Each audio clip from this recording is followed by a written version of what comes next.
আসসালামু আলাইকুম। আশা করি সবাই ভালো আছেন। তো যারা খেলাপি ঋণ যাদের আছে তাদের জন্য একটা বড় সুখবর হচ্ছে, খেলাপি গ্রাহকের জন্য আবারও বিশেষ সুবিধা আনছে বাংলাদেশ ব্যাংক। ব্যবসায়ীদের চাপের মুখে আবারও খেলাপি গ্রাহকদের বিশেষ সুবিধা দিতে যাচ্ছে বাংলাদেশ ব্যাংক। ঋণ পুনর্তফসিলের পাশাপাশি সুদ মওকুফ ও ঋণের মেয়াদ বাড়ানোর সুবিধা পাবেন তারা। এজন্য একটি কমিটিও গঠন করা হয়েছে। তবে এবার ঢালাওভাবে নয়, কেবল প্রকৃত ক্ষতিগ্রস্তরাই পাবেন এই সুযোগ। বিশ্লেষকদের মধ্যে রাজনৈতিক প্রভাব মুক্ত থেকে এ সুবিধা দেয়া গেলে ভালো ফল পাওয়া যাবে। রাজনৈতিক পট পরিবর্তনে ক্ষতিগ্রস্ত হয়েছে অনেক শিল্প কারখানা, ব্যাহত হয়েছে উৎপাদন ও কর্মসংস্থান। এছাড়া বন্যা, রাশিয়া ইউক্রেন যুদ্ধের কারণেও ক্ষতির মুখে পড়েছে অনেকে।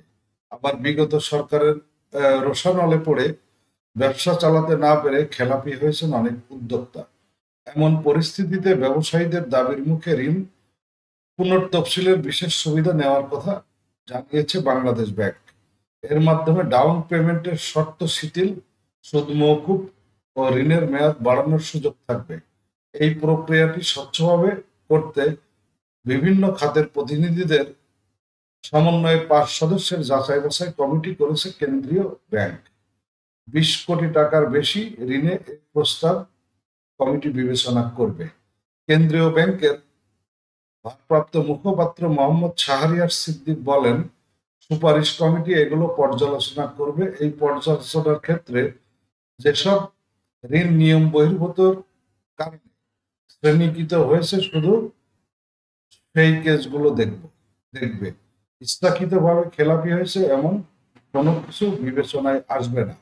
বাংলাদেশ ব্যাংকের এই উদ্যোগকে ইতিবাচক হিসাবে দেখছেন ব্যাংকার ও বিশ্লেষকরা। যদিও আগে দেওয়া বিশেষ সুবিধা অভিজ্ঞতা ভালো নয় বলেও জানান তারা। মিউচুয়াল ট্রাস্ট ব্যাংকের ব্যবস্থাপনা পরিচালক সৈয়দ মাহবুবুর রহমান বলেন, ব্যাংকার যদি তার জেনুইন জেনুইননেস দেখে সেন্ট্রাল ব্যাংকে পাঠায় এবং সেন্ট্রাল ব্যাংক কমিটি যদি কোনো কিছুতে প্রভাবিত না হয়, তাহলে আমার কাছে মনে হয় এটি ওগুলোর চেয়ে ভিন্ন। বিআই বিএম এর সাবেক মহাপরিচালক ডক্টর তৌফিক আহমেদ চৌধুরী বলেছেন, ইচ্ছাকৃত যদি ঋণ খেলাপি হয় তাহলে তার জন্য এই উদ্যোগ নিয়েই কি হবে বা না নিয়েই কি হবে, সে তো টাকা পয়সা মেরেই দিয়েছে এটা থেকে বের হওয়ার জন্য। সুতরাং এটাকে মনে হয় ভাগ ভাগ করতে হবে প্রথমে।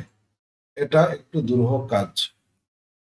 আসলে আপনারা জানেন যে সারা বাংলাদেশের মতো আমাদের কুষ্টিয়াতেও কিন্তু ঋণ খেলাপি আছে, এবং সেই ঋণ খেলাপি আমরা বিশেষ করে খাজানগর এলাকাতে গেলে অনেক দেখতে পাই যে বিভিন্ন চালকল প্রতিষ্ঠান সহ বিভিন্ন ব্যবসা প্রতিষ্ঠানের যারা মালিক রয়েছেন তারা সরকারের কোটি কোটি টাকা, আবার অনেকে আছে শত কোটি টাকা, আবার অনেকে আছে হাজার কোটি টাকা ঋণ নিয়ে সেই ঋণগুলো আর ফেরত দিচ্ছে না, এবং ব্যাংকাররা কয়েকদিন আগে তাদের বাড়ির সামনে গিয়ে মানববন্ধন করেছে। তো আসলে যারা ঋণ নিয়েছে এবং খেলাপি হয়েছে তারা সেই ঋণ দেবে বলে মনে হয় না। তবে এই ব্যবস্থা করলে হয়তো সেই ক্ষেত্রে কিছুটা লাভবান হতে পারে বাংলাদেশ ব্যাংক। হয়তো কিছু মানুষ ঘুরে দাঁড়াতে পারবে যারা প্রকৃতভাবে আসলে ক্ষতিগ্রস্ত, কিন্তু যারা ইচ্ছাকৃতভাবে আসলে সরকারি টাকা মেরে দেওয়ার জন্য ঋণ নিয়েছে তারা কোনোদিনই ঋণ ফেরত দিবে না।